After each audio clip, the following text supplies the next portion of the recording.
Keni përgatitur ndonjëherë pije të gazuar me fermentim natyral nga petalet e lules së menekshesë?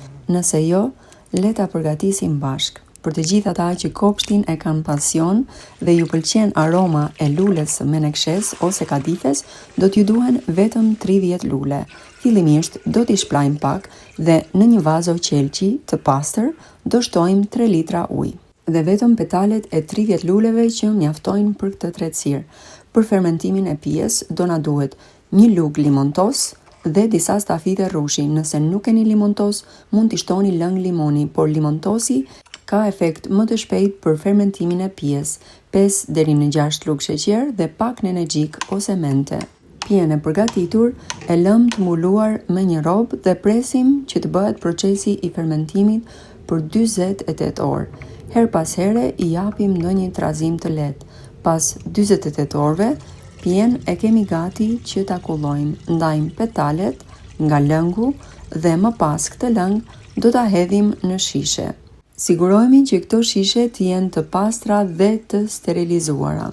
Ky lëng do qëndrojë në shishe edhe për 48 orë të tjera dhe do vazhdojë të fermentohet. Duhet me patjetër që çdo 10 ose 12 orë kapaku i shishes të hapet pak me qëllim që të lejojë gazin që krijohet gjatë kohës së fermentimit të dalë jashtë dhe mos të kemi ndonjë aksident me shishet.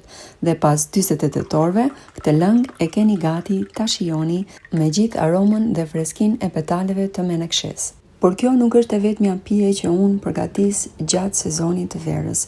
Një pije tjetër natyrale e preferuar për ne është edhe ajo nga petalet e trëndafilit, ose e quajtur ndryshe limonat me trëndafil.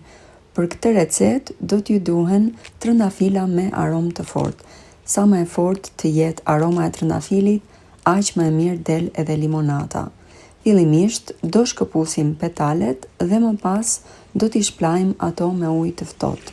Nëse ngjyra e petaleve është e kuqe e fortë e theksuar, edhe ngjyra e lëngut del shumë më e bukur.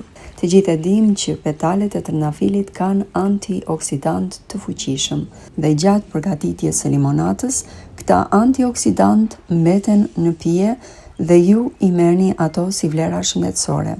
Petalet e lara të trëndafilit do t'i vendosim në një enë qelqi, do shtojmë aty ujë të filtruar derisa të mbulohen dhe 1 lugë limontos.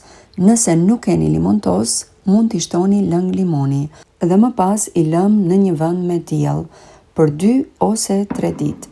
I mbulojmë me një nap dhe her pas here e trazojmë me qëllim që petalet që ndodhen sipër të hynë në brendësi të lëngut. Pas 2-3 ditëve, lëngun e përftuar nga petalet e trëndafilit e kullojmë, e ruajmë në shishe qelqi, në frigorifer dhe më pas e keni gati ta shijoni sipas dëshirës, të ëmbëlsuar me sheqer ose me pak mjalt. Shpresoj që ta provoni dhe ta shijoni këtë pije të mrekullueshme. Kurse në video në vazhdim do t'ju tregojmë se si të përgatisni ujin e trëndafilit në shtëpi. Si vjet më lindi ideja që ta përgatis me trëndafilat e tharë në deg sepse kishin një aromë shumë të fortë. Të gjitha petalet i shkëputa, i kam hedhur në një tenxhere, siç e shikoni aty kam shtuar ujë të nxehtë, në mes kam vendosur 2 enë të tilla dhe kapakun e tenxheres të kthyer përmbys. Sipër do t'i vendosim akull, kjo bën që i gjithë avulli të kondensohet gjatë zjerjes së petaleve dhe të bjeri tek ena në mes. Zjerja bëhet për 10 ose 15 minuta në temperaturë të ulët dhe ujin e trëndafilit mund ta ruani në shishe për ta përgatitur në receta të ndryshme.